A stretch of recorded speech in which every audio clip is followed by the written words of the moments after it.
ojos, inclina ahí tu rostro y dile: Señor, te pedimos que tú nos hables en esta mañana, que tú te reveles sobre cada una de nuestras vidas, Señor, que tu mano de poder, Señor, no nos suelte ni un solo momento, sino que podamos ser sensibles a tu voz y pueda tu espíritu tocar nuestro espíritu, de tal manera, Señor, que podamos acabar esta reunión e ir comprometidos a cumplir el llamado y el propósito y las cosas que tú nos has instruido y enseñado en este tiempo. Te pedimos que tú nos hables y que tú te reveles sobre cada una de nuestras vidas, Señor.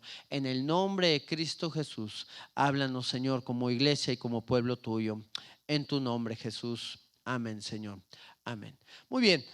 Yo tengo la segunda parte del tema que vimos la semana pasada. La semana pasada tocamos una iglesia fuerte y hablamos de algunas características que tiene que tener una iglesia fuerte. Pero ahorita tengo la segunda parte y esta segunda parte le he titulado Frutos de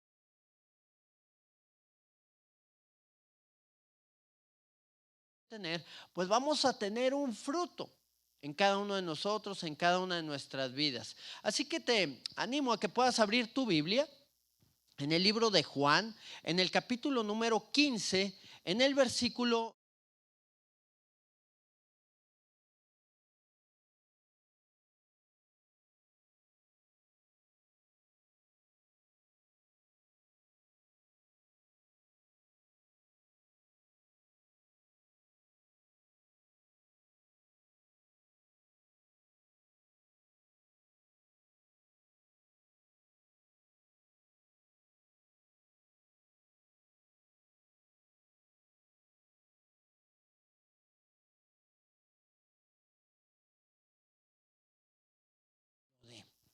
¿Qué tan bueno es el fruto que tú estás dando? Te quiero hacer esa pregunta.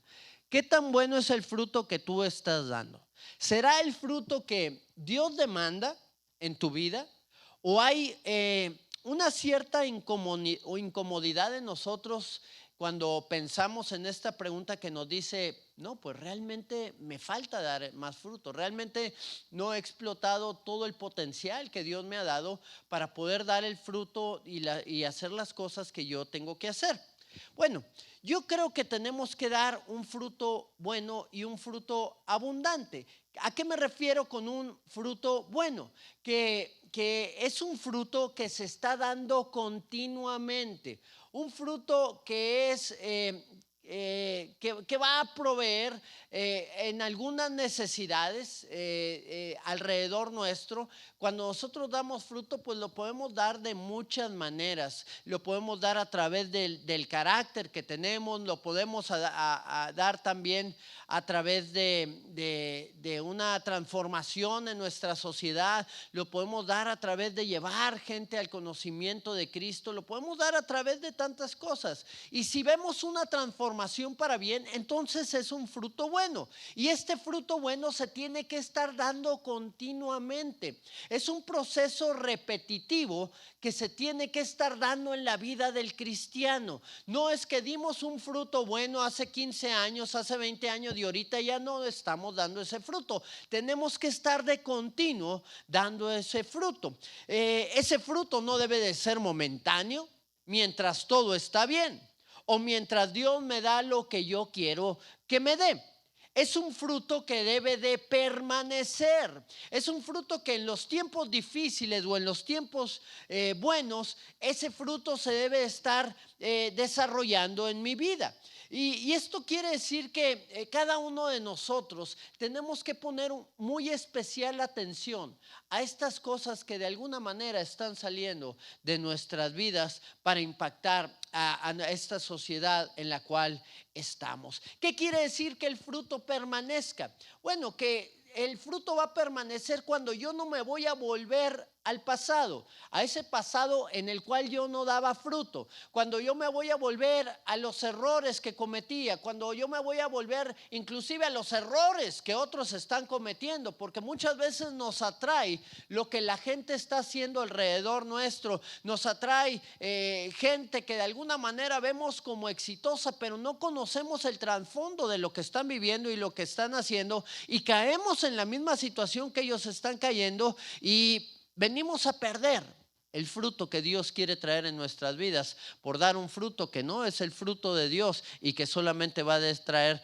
destrucción y muerte a nuestras vidas. Dice la palabra que la bendición del Señor es la que enriquece y no añade tristeza con ella. Y qué importante es que nosotros podamos recibir esa bendición de Dios en todo tiempo.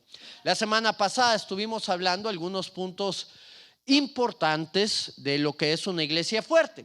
Y estos puntos hablaban de que había unidad, vivían una vida de oración, vivían un mover del Espíritu Santo. Y hoy te quisiera hablar de algunos de los frutos que se empezaron a manifestar en la iglesia a través de vivir esta vida. Y estamos poniendo como ejemplo la iglesia de Hechos, la iglesia primitiva.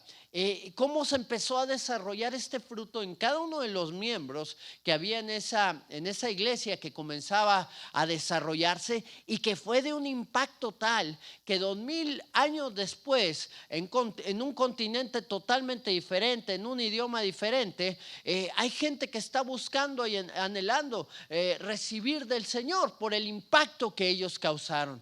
El impacto que tú y yo podamos causar también pueda durar por generaciones para que conozcan a Cristo. Quisiera que fuéramos allá al libro de Hechos y pudiéramos continuar leyendo este pasaje donde Dios nos revela la experiencia de los primeros discípulos en cuanto al fruto que ellos daban. ¿Qué era lo que estaban haciendo para poder dar ese fruto? La semana pasada nos quedamos ahí en el libro de Hechos, capítulo 2, versículo 43, en donde ellos vieron señales y prodigios a través de sus vidas. Vamos a continuar leyendo a ver qué nos dice la palabra en el siguiente versículo. Vamos ahí al libro de Hechos, en el capítulo 2, en el versículo número 44.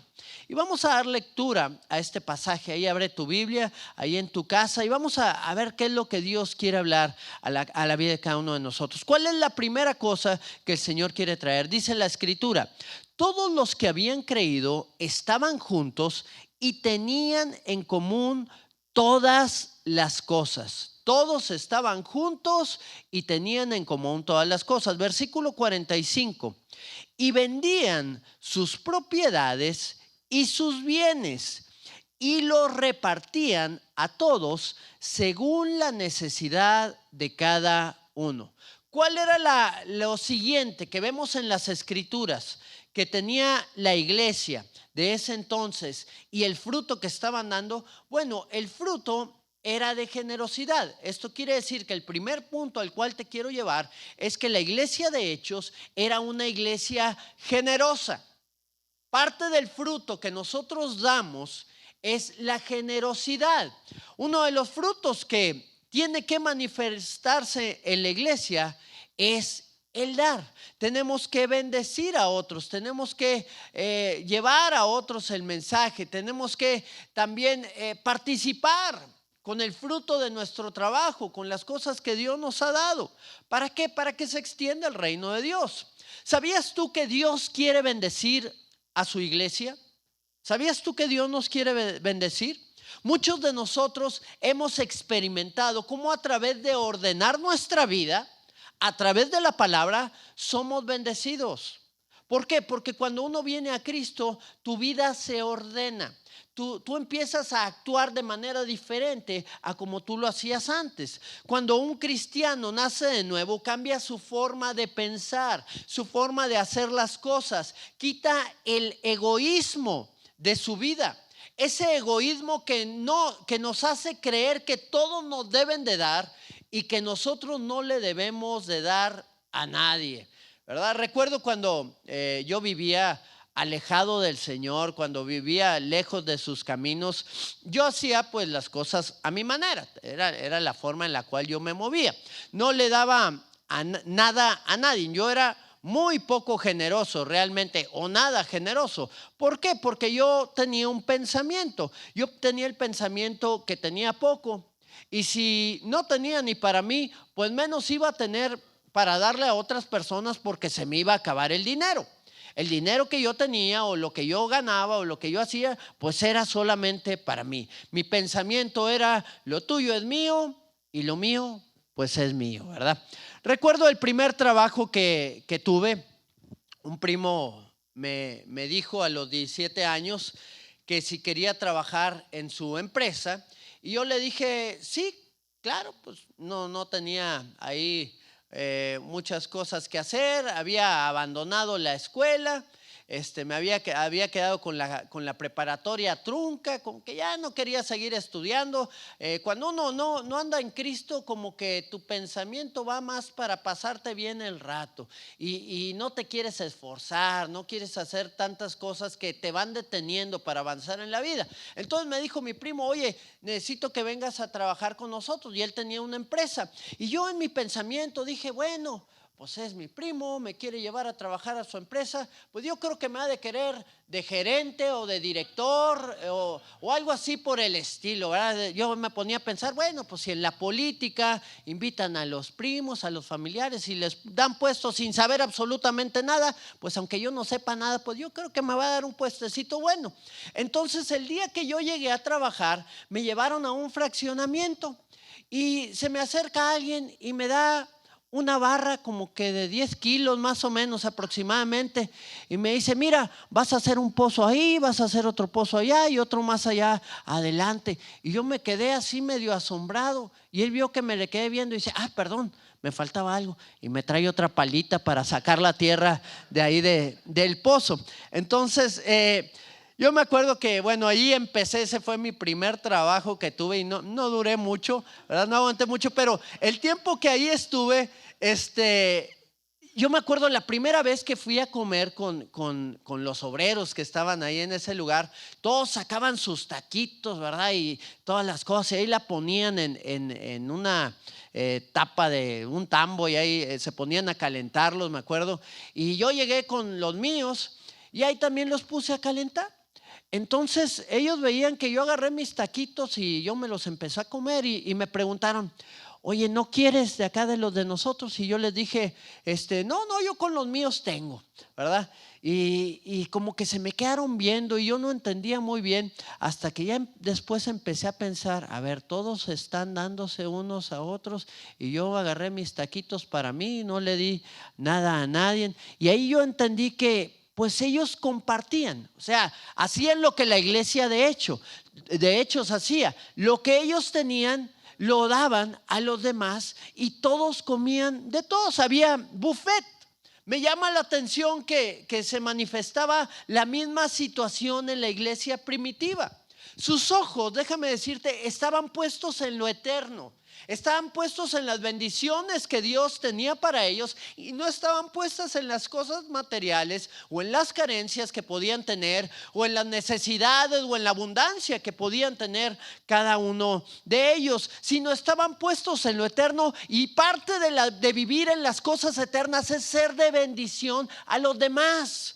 Parte de la vida cristiana es la generosidad. Si tú no eres generoso, tú no puedes recibir de parte de Dios. Tú no puedes cumplir también el llamado que Dios tiene para ti, porque es algo que te va a detener y no te va a permitir avanzar. Hay en el libro de 2 Corintios, en el capítulo 8, versículo 14 y versículo 15, quisiera que leyéramos esto que estaba hablándole el apóstol Pablo a la iglesia en un tiempo en donde había mucha necesidad, y una de las iglesias que estaban en necesidad se empezaron a apoyar a otras iglesias. Y fíjate qué interesante la enseñanza que se da en todo este capítulo 8 de 2 Corintios. Si puedes leerlo ahí con más tiempo ahí en tu casa, yo te voy a leer solamente el versículo 14 y 15.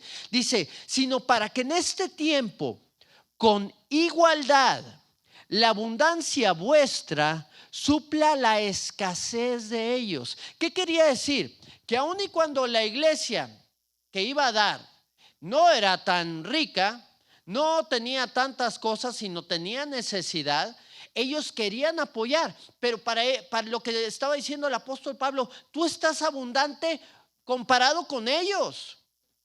Tú estás recibiendo mucho más de lo que ellos están recibiendo. ¿Y qué dice?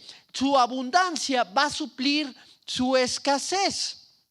Y luego dice, para que también la abundancia de ellos supla la necesidad vuestra, para que haya igualdad. Entonces está hablando, a ver, la iglesia que más tenía iba a suplir las necesidades de la iglesia más pobre.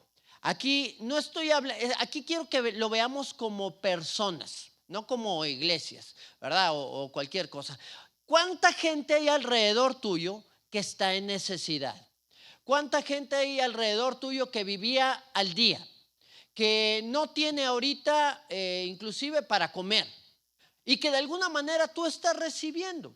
Ahorita tenemos la oportunidad de estar bendiciendo a otros. Fíjate muy bien lo que dice ahí el versículo número 15. Como está escrito, el que recogió mucho no tuvo más, y el que poco no tuvo menos. No sé si puedan estar viendo ahí el pasaje en la pantalla. El que recogió mucho no tuvo más, y el que poco no tuvo menos. ¿Por qué? Porque el que tuvo más dio al que tuvo menos y hubo igualdad. De alguna manera se estaban supliendo las necesidades unos a otros. ¿Para qué? Para que unos no estuvieran sin poder comer y otros estuvieran gozando de tantas cosas. Yo creo que uno de los problemas que tenemos actualmente es la desigualdad, ¿verdad? Social y económica que se mueve en nuestro país. Yo creo que si pudiéramos tener un pensamiento más como la iglesia de Hechos, pudiéramos bendecir a aquellos que tienen más, a aquellos que tienen menos. Y yo creo que Dios quiere usarnos en este tiempo para ser una iglesia generosa. Ese es el primer punto. Ahí te va el segundo punto. El segundo punto y el segundo fruto que la iglesia tenía ahí en el libro de Hechos es que era una iglesia viva y activa. Era una iglesia viva y activa. Y esta parte podemos verla ahí en el libro de Hechos, en el capítulo 2, en el versículo número 46. Si puedes ahí abrir tu Biblia en el capítulo 2 de Hechos, en el versículo número 46. Vamos al siguiente versículo, a ver qué es lo que dice la palabra. Acuérdate que la palabra es la que nos habla, la palabra es la que nos expresa lo que Dios quiere hacer en cada uno de nosotros. Y aquí nos está mostrando qué era lo que ahí había. Entonces dice aquí, y perseverando unánimes cada día en el templo y partiendo el pan en las casas, comían juntos con alegría y sencillez de corazón. Qué interesante es poder ver que de alguna manera ellos estaban juntos y haciendo cosas, partían el pan en las casas. ¿Qué quiere decir que partían el pan en las casas? Que tenían la comunión con el Señor, que estaban haciendo juntos cosas, que comían juntos con alegría, con sencillez de corazón, transmitían el mensaje del evangelio, invitaban a otras personas a que conocieran de Cristo, no se quedaban callados en lo que estaban haciendo, empezaban a hablar las buenas nuevas del reino a donde quiera que ellos andaban, y la iglesia iba creciendo. La gente a su alrededor veía lo que ellos estaban viviendo y experimentando, los cambios que estaban teniendo, de tal manera que decían: oye, dame eso de que tú tienes, enséñame eso que tú conoces, porque yo quiero también recibirlo, quiero conocer ese Dios que tú conoces. Y ellos empezaron a hablar esa verdad y empezaron a transmitirla y empezaron a vivir un fruto poderoso también en todas las cosas. La iglesia de Hechos era una iglesia que estaba en constante comunión unos y otros, una iglesia que estaba compartiendo el mensaje de salvación, una iglesia que estaba ayudando a los que estaban en necesidad, y ellos se gozaban en esas actividades que estaban teniendo. Déjame decirte algo, no es lo mismo a estar haciendo actividades llenos del Espíritu Santo a estar haciendo actividades sin el Espíritu Santo. Activismo sin la vida del Espíritu Santo provoca solamente cansancio y queja. Si nosotros estamos haciendo las cosas sin tener una llenura del Señor en nuestras vidas, nosotros nos vamos a agotar, nosotros nos vamos a cansar, nos vamos a quejar porque hacemos muchas cosas, porque otros no hacen. Vamos a estar en una constante inconformidad en nuestras vidas. Pero si estamos llenos de la presencia de Dios, cada oportunidad de servirle produce una llenura en nuestras vidas y un gozo al estar cumpliendo el llamado y el propósito que Dios tenía para la vida de cada uno de nosotros. Y qué interesante es que así puedan ser todas las cosas en cada uno, que podamos estar viviendo una vida activa, una vida llena de la presencia del Señor para que Él cumpla esa obra en cada uno de nosotros. La obra del Espíritu Santo se manifiesta, déjame decirte, por iglesia, por individualmente. No es que el Señor diga, a ver, esta iglesia sí le voy a dar del Espíritu Santo, a esta iglesia no se lo voy a dar, a esta otra iglesia sí. No, así no son las cosas. La obra del Espíritu Santo se manifiesta individualmente. Por eso una persona que puede estar en la silla puede estar gozosa y expectante sirviendo al Señor, y la persona que está al lado puede estar inconforme y teniendo quejas siempre en su vida. ¿Cuál es la diferencia? La diferencia es la llenura del Espíritu Santo en su vida. ¿Y qué es lo que sucede? Que tanto el ánimo como la inconformidad llegan a ocasionar en cada una de nuestras vidas que sea contagiosa. Déjame decirte esto. Si tú estás inconforme, tú vas a contagiar a los demás de esa inconformidad. Si tú estás animado, tú vas a transmitir ese ánimo también a la gente que está alrededor tuyo. Déjame te lo expreso de esta manera. Un basquetbolista, yo creo que el mejor basquetbolista que ha existido en la historia del básquetbol es Michael Jordan. Y cuando él llegó ahí a los Bulls de Chicago, él era una persona que estaba en la universidad y lo vieron ahí estas personas de los Bulls y lo eligieron a él cuando tuvieron la oportunidad de elegirlo en el draft, y ingresó a las filas. Los Bulls de Chicago no eran un buen equipo. Era un equipo mediocre, es más, ni mediocre, era un equipo perdedor, que estaba lleno de jugadores vividores, jugadores que les gustaba el vicio, que eran drogadictos, algunos de ellos, que tenían un pensamiento de perdedores. Ellos estaban derrotados antes de comenzar los juegos. Y entra este novato, este muchacho con una mentalidad totalmente diferente. Fíjate muy bien, porque ellos ya estaban inyectados con un tipo de pensamiento. Ellos ya habían sido contagiados por la derrota. Así que lo importante para ellos era pues ganar algunos pocos partidos solamente para seguir permaneciendo ahí en el equipo. Llega este muchacho Michael Jordan y el primer juego que empiezan a jugar, ahí por el tercer cuarto, ya los Bulls de Chicago iban perdiendo por más de 10 puntos y empezó a suceder lo que siempre sucedía en estos jugadores, que dijeron, ¿sabes qué? Pues ya vamos perdiendo por más de 10 puntos, pues ya no vamos a esforzarnos tantos, nada más de que no nos lleguen a ganar con los puntos que vamos que no nos lleguen a ganar tan holgadamente, y pues así no la vamos llegando. Pero empezaron a ver que este muchacho empezó a esforzarse y empezó a meter la canasta y empezó a pelear los balones y empezó a enfrentarse a los jugadores, y ellos se dieron cuenta que este joven no los iba a dejar perder.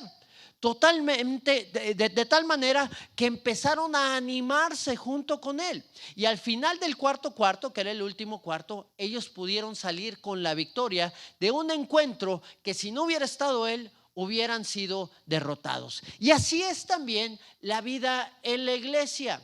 ¿De qué lado estás tú? ¿Del lado de los que están inconformes y que nunca van a dar un fruto, o del lado de los que están animados, que ven las cosas que suceden como pruebas o como situaciones que tienen que salir adelante? No hay una iglesia perfecta. No hay una iglesia que no se equivoque. Es más, aún tú puedes no estarte equivocando, pero la gente puede pensar de una manera diferente. Y va a haber quejas y va a haber situaciones. Pero lo que nos llama el Señor es a poder caminar juntos y a poder ser esforzados, vivos, estar vivos y activos en la obra en la cual el Señor nos está llamando. No tenemos tiempo para inconformidades, no tenemos tiempo para el desánimo. Tenemos que enfrentarnos a todas las cosas que vienen en el nombre de Jesús y alcanzar sus deseos, sus propósitos en cada uno de nosotros. Dios busca una iglesia llena de su Espíritu Santo que infunda ese ánimo en la gente, gente que lleve a otros a explotar sus dones, sus talentos. Dios está buscando gente apasionada que infunda ánimo y no desánimo a los demás. Muy bien, la tercera cosa que tenía el fruto, el tercer fruto que vemos en la iglesia de Hechos que estaba sucediendo, es que ellos crecían numéricamente. Fíjate muy bien ahí este aspecto que estaba viviendo la iglesia de Hechos de ese crecimiento en números. Ahí en el libro de Hechos, en el capítulo 2, en el siguiente versículo número 47, dice la palabra, que estaban alabando a Dios y teniendo favor con todo el pueblo. Y el Señor añadía cada día a la iglesia los que habían de ser salvos. Qué impresionante. Alababan a Dios, tenían favor con todo el pueblo y el Señor añadía cada día a los que habían de ser salvos. Muy bien. ¿Quién era el que añadía la gente a la iglesia? Pedro, que predicaba bien padre, ¿verdad? Ahí los otros discípulos que también enseñaban y hacían sanidades y milagros. ¿Quién era el que añadía a la gente? El que añadía la gente a la iglesia era el Señor. ¿Y qué es lo que tiene que tener la iglesia para que Dios añada a más gente? Lo que tiene que hacer es obedecer. Cuando la iglesia es una iglesia que obedece, entonces el Señor manifiesta su voluntad en cada uno de nosotros. Ahora, para obedecer hay un paso antes. ¿Obedecer a quién? Obedecer a Dios. Hay un paso antes. ¿Qué tenemos que hacer? Tenemos que amarlo a Él. Si tú no amas a Dios, tú no vas a poder obedecerlo. Si lo amamos, Dios manda a los que han de ser salvos. Si amamos al Señor con todo nuestro corazón, con toda nuestra mente, con toda nuestra alma, entonces el Señor va a decir, mira, estos me aman, estos me obedecen, voy a mandarles también más gente para que hagan lo mismo. El libro de Hechos, ahí en el capítulo número 13, en el versículo número 22, me gustaría que pudieras ver lo que el Señor está hablando en este tiempo. Hechos capítulo 13, versículo 22. Fíjate lo que hizo el Señor. Dice, quitado hablando de Saúl, le levantó por rey a David, de quien dio testimonio diciendo, he hallado a David, hijo de Isaí, varón conforme a mi corazón, quien hará todo lo que yo quiero. Qué impresionante las palabras del Señor sobre la vida de un siervo suyo, sobre la vida de una persona que buscaba hacer su voluntad. Dios quitó a Saúl. ¿Por qué lo quitó? Pues lo quitó por la única y sencilla razón de que no estaba haciendo lo que Dios le estaba pidiendo. Y hay veces que Dios nos descalifica del llamado, nos descalifica de las cosas que Él tiene para nosotros. ¿Por qué? Porque Él está buscando gente que haga todo lo que Él quiere. Me he encontrado, dijo el Señor, he hallado a David, varón conforme a mi corazón, que hará lo que yo quiero. Y cuando dice he hallado, es porque Dios estaba buscando quien pudiera hacer lo que Él quería. ¿Eres alguien que hará lo que Dios quiere? Dios te va a levantar y vas a ver que muchos van a venir a Él, porque es imposible que no haya fruto si le obedecemos a Él. Qué importante es que nosotros podamos atender las cosas que Dios tiene para nosotros. La cuarta cosa a la cual te quiero llevar, que sufrieron, que vivieron como experiencia o como fruto también que tuvieron los primeros discípulos o los primeros que se acercaron a la vida cristiana, fue que ellos supieron sufrir penalidades. La cuarta cosa y última a la cual te quiero llevar en esta tarde ya, es que los primeros discípulos supieron, fíjate muy bien lo que te expreso, supieron sufrir penalidades. Ahí en el libro de Hechos, en el capítulo 14, en el versículo número 22. Hechos capítulo 14, versículo número 22. Dice la palabra: confirmándoles los ánimos de los discípulos. Aquí estaban los discípulos, los primeros discípulos, confirmando el ánimo a los discípulos. Los estaban animando, lo que veíamos en el punto pasado, exhortándoles a que permaneciesen en la fe, diciéndoles: es necesario que a través de muchas tribulaciones entremos en el reino de Dios. Es necesario que a través de muchas tribulaciones entremos en el reino de Dios. Mucha gente, déjame decirte esto, está en búsqueda de la felicidad. Muchos quieren ser felices. Algunos los buscan viajando. Dicen: cuando yo pueda viajar, cuando yo pueda ir a Europa, a Asia, a los lugares más recónditos de la tierra, a la Antártida, al Polo Norte, a Groenlandia, no sé, los lugares más exóticos que puedas tú idear o desear ir a ellos. Dicen: cuando pueda ir, voy a ser feliz. Ok. Se jubilan, algunos de ellos, he conocido gente que se jubila a los 40 años. ¿Por qué? Porque hizo un muy buen negocio y el negocio ya está funcionando de manera automática y ellos pues ya tienen la libertad de hacer lo que quieran, tienen la llamada libertad financiera y se van a viajar y se van a Asia, se van a Hawái, se van a Europa, se van a Rusia, a China, a todos los lugares. Ahorita no hay nadie viajando, pero bueno, los que podían antes de esta pandemia, y ahí se iban a viajar y a visitar todos estos lugares. Antes del año de estar viviendo esta vida, cumpliendo su sueño, ya estaban aburridos de tanto viaje que hacían. Ya lo que querían era llegar a su casa, descansar, comer la comida ahí que hacían en su hogar y dejar a un lado los viajes. La felicidad que ellos soñaban, el anhelo que tenían, pues desapareció. Ya lo cambiaron por otros. Otros viven en familias disfuncionales y dicen: cuando me case voy a salir de toda esta situación que estoy viviendo. Algunos se sienten inconformes ya en sus casas porque hay disfunción familiar, hay alcoholismo, hay pleitos, hay tantas cosas. O simple y sencillamente no los dejan hacer lo que quieren. Y dicen: me voy a casar para ser feliz con mi familia. Y buscan la felicidad casándose y viviendo pues una vida familiar ideal o soñada que ellos tienen. Y resulta que se casan, logran el objetivo, se van de su casa, pero resulta que ahora se enfrentan a un problema más grave. ¿Por qué? Porque ya no aguantan al esposo, ya no aguantan a la esposa y lo que prefieren es decir adiós para poder brincar a la otra familia con quien sí van a poder ser felices y alcanzar todas las cosas que quieran. Otros toman la decisión de venir a Cristo. El problema no es que la hayan tomado, gloria a Dios por todos aquellos que hemos tomado esa decisión. El problema es que muchas veces su esperanza que tienen en Dios es que Dios les arregle todos los problemas y todas las situaciones que están viviendo o enfrentando.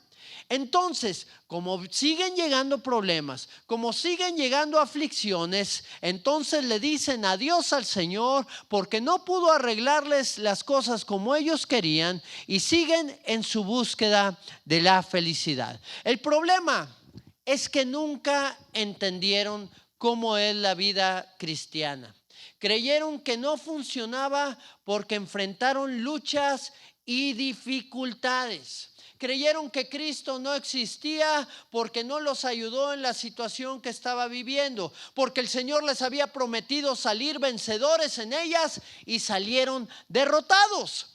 Pero la realidad de las cosas es que ellos que están firmes en Cristo, es que aquellos que están firmes en Cristo nunca van a salir derrotados.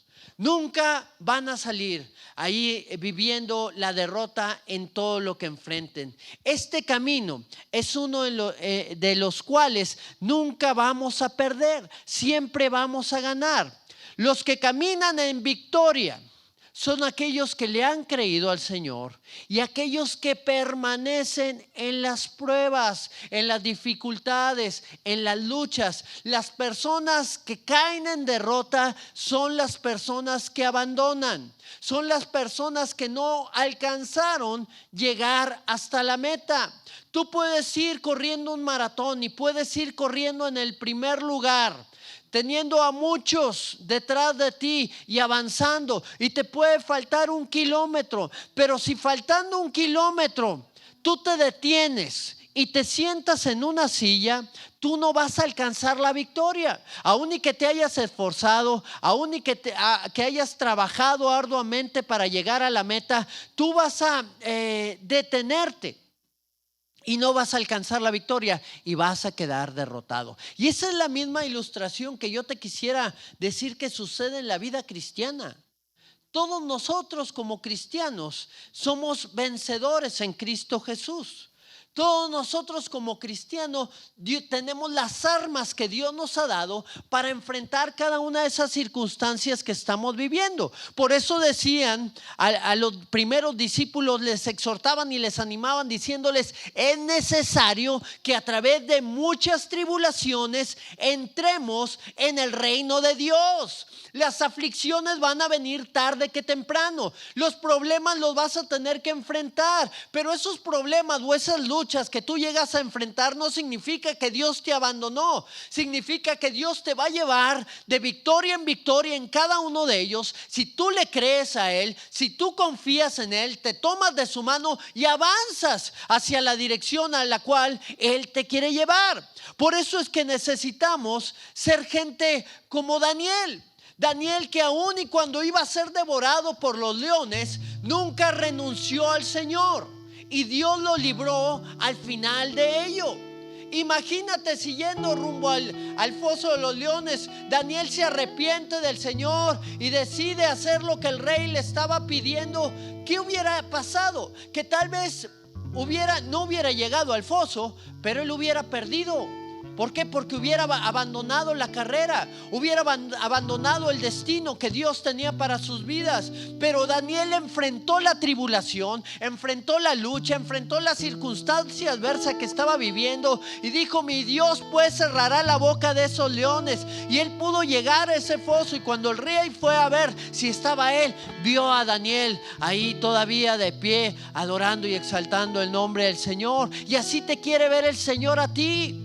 Que aún en las luchas más difíciles que puedas estar enfrentando, puedas ver la mano del Señor actuando y moviéndose en todas las cosas, para que puedas reconocerlo a Él como tu Señor y Salvador. Gente como sus amigos. ¿Recuerdas a los amigos de Daniel? Cuando no quisieron adorar a la estatua que había levantado el rey, que los iban a meter a un horno de fuego. ¿Qué horno de fuego es aquel en el cual tú estás viviendo? ¿Cuáles son las dificultades que tú estás enfrentando? ¿Serían tan graves como las que ellos estaban viviendo? Porque ellos estaban a punto de ser quemados, pero en medio de la lucha y la dificultad que estaban viviendo, dijeron: ¿sabes qué? Yo voy a alcanzar la victoria. Yo no me voy a quedar derrotado en el camino. Yo voy a avanzar hasta lograr lo que Dios tiene preparado para mí. Y ¿sabes qué? Cuando tú decides, igual que ellos decidieron, decirle al rey: ¿sabes qué, rey? Sépase que nosotros no vamos a adorar a tu estatua, que Dios es poderoso para salvarnos, pero aún si no nos salva, de todos modos nosotros no vamos a hacer lo que tú dices. Vamos a permanecer confiando en el Señor hasta el final de nuestras vidas. Y sabes que ellos fueron lanzados al foso y había alguien que estaba ahí guardando sus vidas y levantándolos, de tal manera que el mismo rey, cuando pidió que salieran, se inclinó ahí delante de ellos y pudo ver y reconocer a ese Dios grande y poderoso que está sobre la vida de todos aquellos que le creen. ¿Qué decir también de todos aquellos que tal vez no fueron librados de la muerte, que enfrentaron situaciones difíciles, como dice el libro de Hebreos en el capítulo 11? Esos héroes de la fe que fueron aserrados, que fueron asesinados, que junto con sus familias perdieron la vida, pero que no negaron nunca al Señor, sino que permanecieron en Él hasta el final. ¿Saldrían derrotados ellos? No, absolutamente. Ellos tienen ahora una corona que no se les será quitada. El enemigo tal vez pudo destruir su físico, pero nunca pudo destruir su espíritu, que es lo que va a quedar para la eternidad.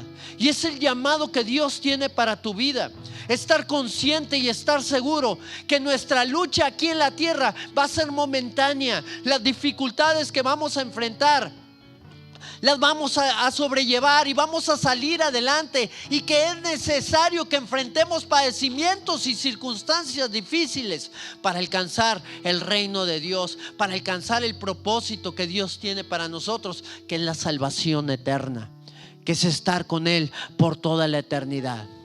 ¿Estás dispuesto tú a alcanzarlo? ¿Estás dispuesto a poder lograr llegar a esa meta gloriosa? ¿Qué decir de nuestro Señor Jesucristo, que entregó todo por ti y por mí? Imagínate que el Señor hubiera dicho: Señor, pasa de esta copa de mí, y si no quieres, de todo modo yo no voy a seguir con esto. Yo quería ver que tú me ayudaras, que tú me libraras de la cruz, que tú me sacaras de esta situación, que no vinieran por mí los alguaciles para llevarme preso y torturarme. ¿Vas a hacer eso? Si lo vas a hacer, sigo contigo. Si no lo vas a hacer, pues ahí nos vemos. ¿Sería eso? Jesús fue con el maestro, con el Padre, y le expresó su sentir: Señor, ayúdame de esta manera como yo quisiera. Pasa de mí esta copa. Pero luego dijo: pero Señor, que no se haga mi voluntad. Sí es posible que se haga, pero no se haga mi voluntad. Solo si es posible, si no se haga tu voluntad allá en el cielo. ¿Y sabes qué? Jesús pasó la prueba. ¿Y sabes qué? Hubo un fruto. ¿Sabes cuál es el fruto de permanecer en las luchas, en las aflicciones, en las dificultades que enfrentamos? La victoria eterna, la salvación eterna para ti y para mí. Hay un gran galardón para todos aquellos que hemos creído en el Señor. Cuando hay ese pensamiento en tu vida de poder enfrentar cualquier circunstancia difícil, tú vas a ver un fruto glorioso en ti. Tú vas a ver la mano de Dios sobre tu vida y te vas a levantar como un cristiano fortalecido, una persona que puede resistir cualquier lucha o cualquier dificultad, y puedes alcanzar la victoria que Dios tiene para ti en su nombre glorioso. Yo creo que hoy es un buen día para que tú puedas rendir tu vida al Señor. Si nunca lo has hecho, Dios te está llamando, y el Señor espera que tú puedas alcanzar las cosas que Él tiene preparadas para tu vida. No dejes que el enemigo te robe ese galardón que Dios tiene para ti. No dejes que las dificultades o las luchas que puedas llegar a enfrentar te parten de la voluntad de Dios. Mira, vas a enfrentar luchas en todo tiempo. Jesús lo prometió. Él dijo: en el mundo vas a tener aflicciones, pero nunca te separes de mí, porque en todas esas aflicciones yo he vencido. Yo he vencido al mundo, y yo te voy a dar la victoria de la misma manera a ti. Y si tú quieres tomarte de la mano del Señor en este tiempo, hoy es una buena oportunidad para que lo hagas. Yo quisiera apoyarte orando por ti y ayudándote a orar también para que tú puedas abrir las puertas de tu corazón al Señor y desde este día en adelante te tomes de su mano para alcanzar las cosas que Él tiene preparadas para tu vida. Inclina ahí tu rostro donde estás y dile al Señor: Señor Jesús, Señor Jesús, yo abro las puertas de mi vida yo abro las puertas de mi vida a ti. a ti. Ven a mí, Ven a mí, tócame, tócame, cámbiame, cámbiame, perdóname perdóname por haber vivido alejado de ti. por haber vivido alejado de ti. Hoy me tomo de tu mano. Hoy me tomo de tu mano. Quiero alcanzar tu Quiero propósito. alcanzar tu propósito. Quiero alcanzar la victoria Quiero alcanzar la en victoria todo lo que enfrente. en todo lo que enfrente. Llévame, Señor, Llévame, Señor, en todo tiempo en todo tiempo. y séllame Y séllame con tu Espíritu con Santo. tu Espíritu Santo. En el nombre de En el nombre de Jesús. Jesús. Amén. Déjame oro por ti. Padre, en el nombre de Jesús, Señor, yo oro por la vida, Señor, de cada uno de mis hermanos que está escuchando, Señor, tu palabra. De cada uno de mis hermanos que está reconociendo la necesidad de que tú habites en cada una de sus vidas, Señor. Hoy te pido que tú te glorifiques en ellos. Hoy te pido que tú vengas con poder, que tú transformes, que tú cambies, que tú llenes sus vidas, Señor. Que tú les lleves a avanzar en tus caminos, Señor. Trae ese deseo por buscarte, trae ese deseo por alcanzar las cosas que tú tienes para ellos, Señor. Y que cosas poderosas sucedan en sus vidas y en sus familias en este tiempo, Señor. Gracias, Padre, en el nombre de Jesús. Yo quisiera orar también por aquellos que de alguna manera dicen: yo no estoy dando el fruto que el Señor anhela que yo dé. Yo quisiera también poder manifestar ese fruto. Yo quiero llevarme allá a la eternidad a muchas personas también alrededor de mi vida, a mi familia, a mis hijos, a mi matrimonio, que todos ellos puedan conocer del Señor, que sus generaciones puedan conocer del Señor. Y yo quiero ser parte de esa obra que el Señor quiere llevarme a andar, que pueda yo sufrir penalidades como buen soldado, que puedas vivir una vida activa y llena del Espíritu Santo, que pueda caminar en esa generosidad que el Señor me ha llamado a caminar y que pueda ser un instrumento en sus manos. Y si ese es tu deseo en este día, Dios tiene planes gloriosos para ti. Dios quiere llevarte a alcanzar cosas que ni siquiera has soñado o imaginado, cosas que Dios tiene preparadas para todos aquellos que le aman. ¿Y qué te parece si hacemos esta oración también para que el Señor se glorifique en nuestras vidas? Oh Padre, hoy estamos delante de tu presencia, Señor. Hoy reconocemos, Señor, que te necesitamos, Señor. Hoy necesitamos más de ti, Señor. Hoy necesitamos más de tu Espíritu, más de tu presencia, más de tu gracia, Señor, en cada uno de nosotros. Permítenos ver tu mano de poder moviéndose. Permítenos ver tu gloria derramada sobre nuestras vidas, Señor. No queremos ser lo que antes fuimos, Señor. Queremos dar un fruto abundante. Queremos, Señor, fortalecernos en tu Espíritu y poder desarrollar, Señor, en tu iglesia, Señor, ese ánimo, Señor, ese activismo espiritual, Señor, en el cual tú nos vayas llevando a alcanzar todas esas cosas que tú tienes preparadas para nosotros. Ven sobre nuestras vidas, oh Dios. Ven y úsanos, Señor. Ven y tómanos con tu mano, Señor, que podamos guiarnos en tu voluntad y en tu propósito en todo tiempo. Gracias, Cristo. Gracias, Señor. Te adoramos, oh Rey.